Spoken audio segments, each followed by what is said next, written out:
friends, it's Miracle, and today we have somewhat of a spontaneous video because I have just finished filming my bookshelf revenge video. If you haven't checked it out, I'll link it down below. I scheduled that video to be uploaded tomorrow, however this UNHAUL video will be later down the line. And in that video, I was going through my bookshelves because I was out of space and my shelves are chaotic and frankly added some mental stress to myself. I don't know why. So I put up two kind of books from my shelves. The first one is the books that I still want to read, but I kind of, shopped around my shelves and boosted myself a little bit, and I want to read those books in a short amount of time. And the second kind is, of course, the books that I want to get rid of.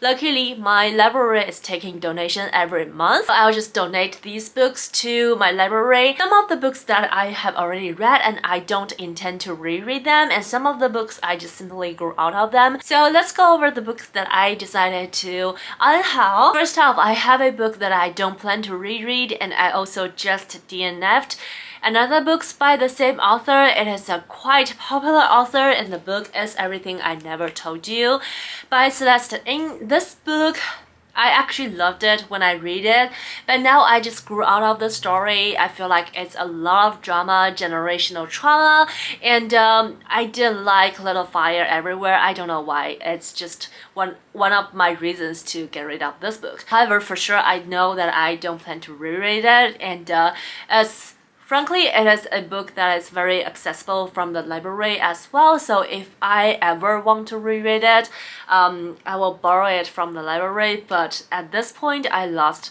my interest to reread it. And continue this popular book trend, I want to get rid of the Thursday Murder Club. This book, on paper, this is the kind of book that I loved so dearly because I just love a cozy murder mystery, especially a group of elderly people getting together, solving mysteries and murder cases. That sounds all very lovely.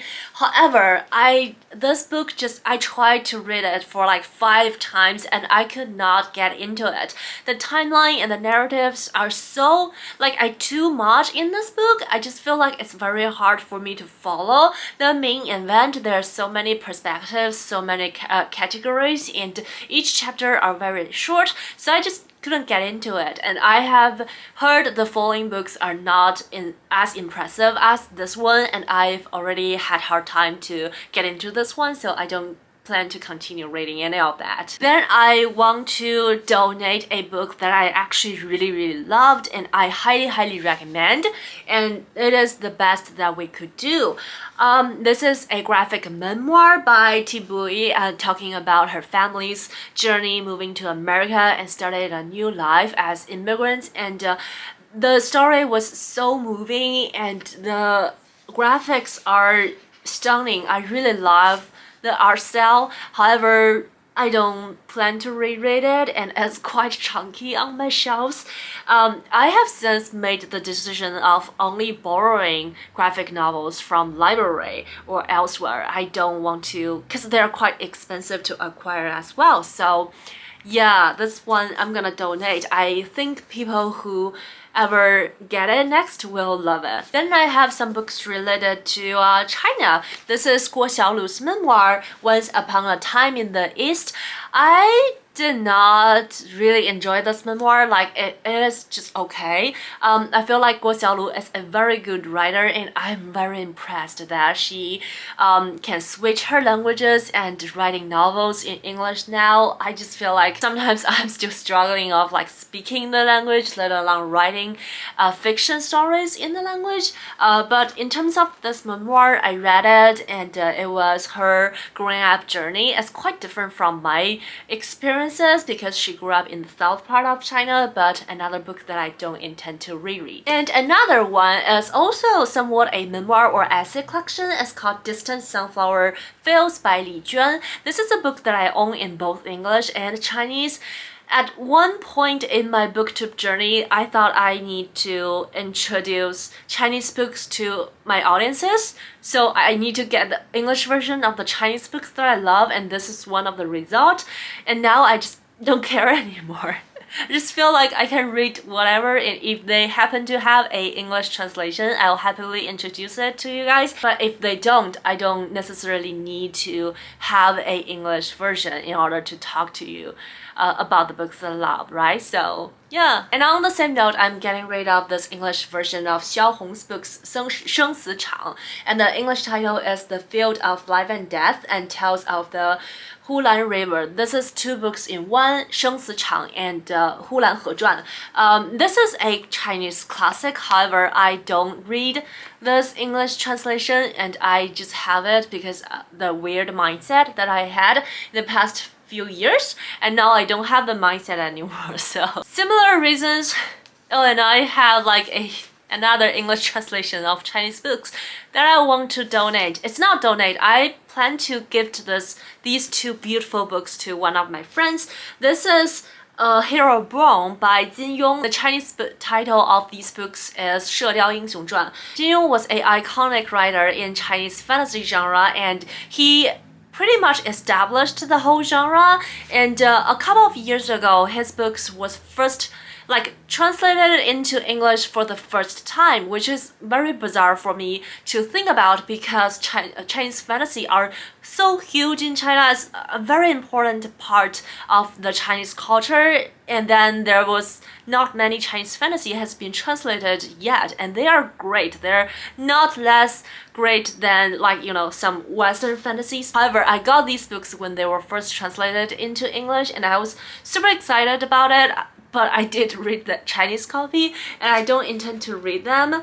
But now looking at them, I just feel like maybe I should collect them. Should I keep them for collection? I don't know. Damn. I feel like I shouldn't look at these books. However, because I have already looked at them, maybe I'll keep them. Let's move on. I'm also getting rid of the Hongjin Murders by Yokomizu Saishi. I got this book because his works are slowly translated into English, and this is the first book that got translated. However, I got the whole collection in Chinese, so I don't need to keep this English one to read because especially for Japanese mystery, I wanted to read in Chinese or Japanese if I can. So I guess we are talking about mystery now. I am unhauling The Man Who Watched a Woman, a Sebastian Bergen thriller. This is a series of Sweden murder mystery, not mystery, thriller and mystery. And it's funny because I read the first book in the series, which I already forgot the name.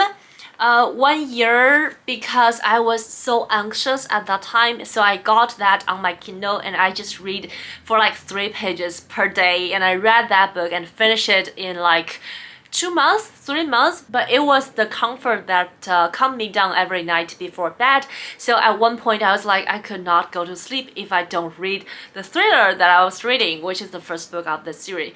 But then I had the hardest time to acquire the ebooks of this book, which is the second book in the series. So I got the physical copy, but because it's a physical copy, I have to read it when I have light sources, so I actually don't read it anymore, and it's quite long and daunting if you look at it in the physical sense. So I just didn't read this, and I happened to got the Kindle version again earlier this year, so I don't need this one anymore. Continue with the thriller theme, I got The Girls in the Garden, and this is a thriller that I heard like 4 or 5 years ago, and I was quite excited about it. However, the entire time I got it, I have no interest to pick it up, so I didn't read it, and I want to get rid of it. I feel so bad to get rid of books that I don't read, but I do feel like my tastes have changed over time, and I grew up as a reader, so. But I do have some books that I have read, and I want to get rid of. Let's talk about them now. The first one is The Dead Are Rising. This is a biography. I read this for the book tour prize, and because I'm not as familiar with American history, so I don't actually know a lot about him, and this is a great biography. However, the same thing. I don't plan to reread it, and it's quite long and very big, so it's time to let go. And two other memoirs, one is Everybody by Olivia Liang, and the other one is These Precious Days by Anne Patchett. These two books I also read for the BookTube prize at some point, and I don't remember that I enjoyed them a lot. I remember they're decent books, but they don't have long-lasting effect on me, and it is time to let go. And two other books that I have read and don't plan to reread. First one is Parable of the Sower by Octavia E. Butler. I still plan to read the second book in this series. However, I don't imagine myself love the whole series because it was quite a struggle. When I read this book, I feel like the pacing is just so slow. It is a character-driven story, and it is this book that made me realize that I am a plot reader. I mean, it's Octavia E. Butler, and her writing is iconic. However, it just wasn't for me. And also, I want to get rid of 11 Kinds of Loneliness by Richard Yates. This is somewhat a modern classic. It's talking about 11, it's a short story collection talking about 11 people, like how they are all lonely in their own ways. It's a fun story, but it's not a story that I plan to revisit. Another memoir is I Am Malala. This memoir I have not read. I also feel like I own the Chinese translation of this book at my home, my parents' house. I wanted to read this book ever since it came up. However, for some reason, I just didn't pick it up. It's just never one of my priorities. And gradually, over the years, I have grew out of my interest to reading this book, and we are gonna let it go. The last two books that I have not read for different reasons, and the first one is No Longer Human by Dazai Osamu, and this is a book that I recently acquired, and I even included it in one of my vlogs because I was pretty excited when I found it. However, this is a Japanese classic, and it's a very daunting Japanese classic that I did not know. I didn't have the English title translated in my mind, so I didn't click two and two together. So I thought this is a sci-fi, which is very, very wrong. However, after I know that it is the Japanese classic that I have always wanted to read, I decided to read it in Chinese just because it's easier for me to consume Japanese classics in Chinese for some reason, maybe because of the cultural similarity and also the vibes in the languages. So yeah, I decided to donate this copy, this beautiful brand new copy. And the last book in this UNHAUL is The Man in the Cube by Josephine Tey. I have two copies of this book. It's because one of my orders in the thriftbooks.com got messed up, and they sent me another extra copy of this, and I have contacted them, and they said I can just keep it or donate it, and this is exactly what I'm doing. This is Josephine Tey's most popular work, and Josephine Tey is another iconic mystery writer in the golden age of mystery, which I've always wanted to read, but I do have another copy of this exact book, so yeah, I'm getting rid of the extra copy. And here you go, this is my bookshelf UNHAUL. I am hoping that I get some space on my shelves right now, and I hope you enjoyed this video. Please let me know if you have any thoughts of the books. Have you read any of the books that I'm getting rid of? What do you think about them? And what's the book that you want to UNHAUL recently? Don't forget to say hi in the comment section down below. Thumbs up to this video if you liked it. I hope you're happy reading, stay healthy, stay safe. I'll see you in my next bookish video. Bye!